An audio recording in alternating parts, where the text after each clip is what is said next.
Hello everyone, আসসালামু আলাইকুম। আমরা যারা পিক্সেল অ্যাপ ইউজ করে থাকি, পিক্সেল অ্যাপে আমরা কিন্তু অনেকেই পিএলপি ফাইল অ্যাড করে থাকি।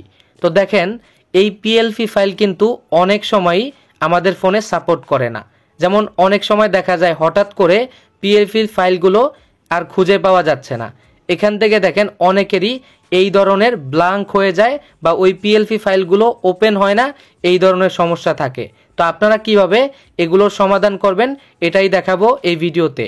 আপনি যদি টিকটক, ইনস্টাগ্রাম, ফেসবুক পেজ অথবা ইউটিউব চ্যানেল থেকে আমাদের ভিডিওটি দেখে থাকেন তাহলে এখনই আমাদের চ্যানেলটিকে সাবস্ক্রাইব করে দিবেন। চলুন শুরু করা যাক। আপনিও কি বেকার বসে আছেন? আপনি কিন্তু চাইলে আপনার হাতের স্মার্টফোনটাকে আমি যেভাবে কাজে লাগাই আপনিও কাজে লাগাতে পারেন। আমি সেলফ অ্যাপটা ওপেন করলাম, উপরে 3 লাইনে ক্লিক করলাম, এখান থেকে উপার্জিত পয়েন্টস অপশনে ক্লিক করলাম। এখানে দেখতে পারতেছেন 38,908 টাকা, আর এই টাকাটা কিন্তু আমার 21 দিনে ইনকাম হয়েছে। তো আপনিও কিন্তু হাতের স্মার্টফোন দিয়ে ঘরে বসে ইনকাম করতে পারেন। যদি আপনিও ইনকাম করতে চান, এই ভিডিও ডেসক্রিপশনে আমার ফেসবুক অ্যাকাউন্টের লিঙ্ক আছে, আমার সঙ্গে যোগাযোগ করতে পারেন। অবশ্যই সর্বোচ্চ পরিমাণে সাপোর্ট দেওয়ার চেষ্টা করব। আমরা এই সমস্যাটুকু সমাধান করার জন্য আমরা আমাদের ফোনে থাকা পিক্সেল অ্যাপটির উপরে ক্লিক করে ধরে রাখব। এরপর অ্যাপ ইনফোতে ক্লিক করব। এবার এখান থেকে ক্লিয়ার ডাটা অপশনে ক্লিক করব। এখান থেকে ক্লিয়ার ডাটাতে ক্লিক দেওয়ার পর ক্লিয়ার ক্যাশ করে দিব। এরপর এখান থেকে ক্লিয়ার অল ডাটাতে ক্লিক করে দিব। এবার এখান থেকে আমাদের এই যে পিক্সেল অ্যাপটুকু ফোনে কিন্তু এখনও রয়েছে, আবারও অ্যাপ ইনফোতে চলে যাব। এখান থেকে অ্যাপ ইনফোতে যাওয়ার পরে এইখানে দেখেন আনইনস্টল বলে অপশন রয়েছে, এখানে ক্লিক করে ওকে করে দিব। অর্থাৎ আমাদের ফোন থেকে পিক্সেল অ্যাপটিকে আনইনস্টল করে দিব। এইবার কোন অ্যাপটুকু ইনস্টল করতে হবে এইটার লিঙ্ক এই ভিডিও ডেসক্রিপশনে পেয়ে যাবেন, ওইখান থেকে অবশ্যই সংগ্রহ করে নেবেন। না হয় আপনারা ফার্স্ট কমেন্টে পেয়ে যাবেন। এই লিঙ্কের উপর ক্লিক করবেন।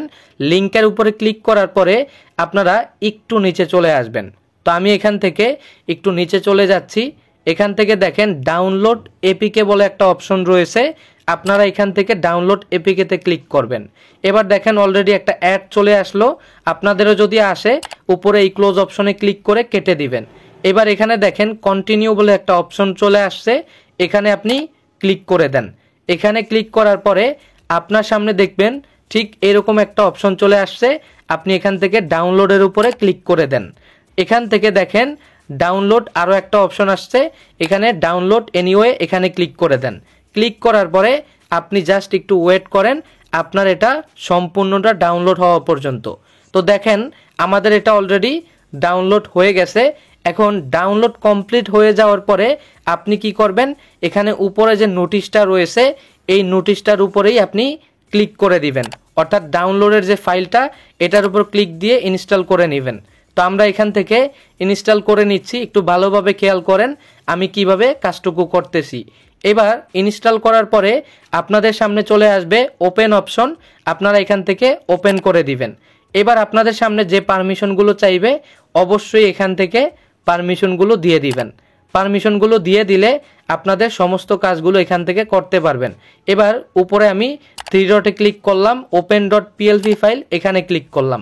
এইবার দেখেন আমার আগের যত পিএলপি ফাইল ছিল সমস্ত পিএলপি ফাইল কিন্তু আমার ফোনে আবার চলে আসছে। এখন আমি কিন্তু এখান থেকে যে কোনো একটা পিএলপি ফাইলের উপর ক্লিক করে আমি কিন্তু এডিট করতে পারবো। দেখেন আমি এখান থেকে এটার উপর ওপেন করলাম।